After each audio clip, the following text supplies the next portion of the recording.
This is our Forex blog for December 30th, 2013. I just got back from holiday vacation.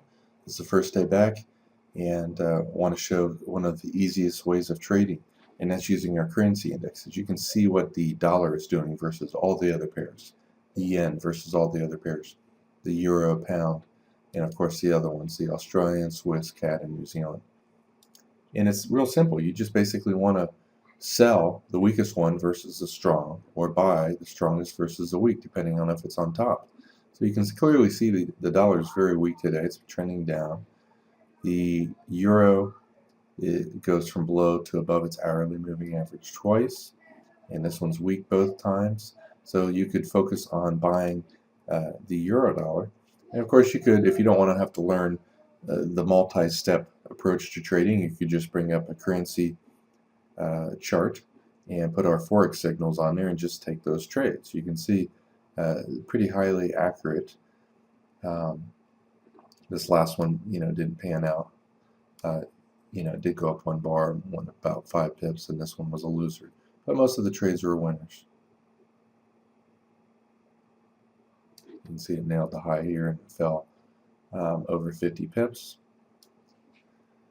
And these are based on all of our statistical trend tools, patterns, support, resistance, Fibonacci retracements, Fibonacci profit targets, daily, weekly, monthly pivot levels, major daily based moving averages, and there's about 150 different patterns that show up in our signals.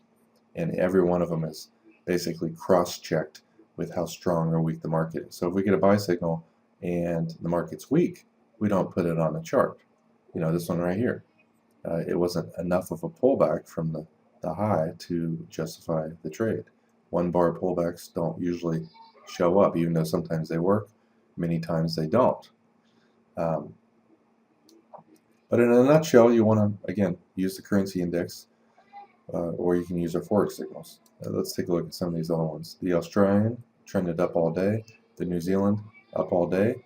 So those are two currencies that you could buy against a very weak dollar. Australian dollar, you bring up on a chart and you will see, strong Australian, weak dollar, basically looking for buys on any kind of a pullback or sideways rectangle pattern. That would be a trade right here. This is a little bit better one. Your stop goes right underneath the low. You can see it kind of went your way a little bit, went sideways and then took off. This is kind of a little bit of a pullback flag pattern, sideways rectangle pattern. And I actually prefer pullback trades. This one just went straight up. There was one pullback trade here, straight up, straight up, straight up, straight up, and then it was kind of dead. With the euro dollar signals, I actually prefer these because you have many pullbacks. This nice little pullback right here. I meant to, this one right here, this one right here, this one right here. Pullback trades are my favorite. Every once in a while we'll mark up a trade that's pretty much right near the highs or right near the lows for a sell, but those are much riskier trades, and there's really no reason to take riskier trades. But if you have the currency index up with the Australian super strong and the dollar weak, you got to take it. Now the New Zealand, as you can see, is also strong. So strong New Zealand, weak dollar, same exact thing is going to happen. You're going to have a currency that breaks out right here. You have a little flag pattern right here. There's really no pullback. This is a mild little pullback right here.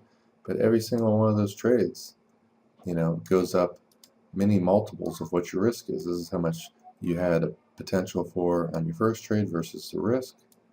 This is what your potential was versus the risk.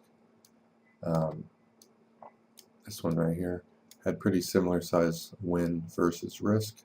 And then the last trade here, had about 4.5 times bigger win than what your risk is. And that's the real key to trading. Take small losses, and if you are focused on the strongest currencies, you want to trade those, and you're frequently going to have very big wins. You can see the pound was also going down today, as was the yen, and the yen was weak on all time frames, the daily, weekly, monthly, as well as the real time. So a weak yen, strong Australian, strong New Zealand. Take a look at these. Oops. Just, pretty much the same thing. Straight up, buy the pullback, straight up, buy the pullback, straight up, sideways rectangle pattern, straight up. And even if you got into it after it's already made its move, right here, it did go at least 1 or 2 bars your way, and you have a chance to move your stop to break even. Same thing here. It went up a little bit. Buy the pullback here, it still went up a little bit. Buy the pullback right here, still went up a little bit. So if you focus on the strongest currencies versus the weak, you almost never, your loss percentage of losers is very small. Now you saw the pound was also weak, so you could sell the pound Australian and pound New Zealand, and guess what? It just goes down, you sell the little pullback, down, sell a little pullback, down, sell a little pullback, and so on. And so the currency index is, without a doubt, easiest way to trade, especially when you focus on the real-time trend and the longer time frame, daily, weekly, monthly trend as well. It's very high probability.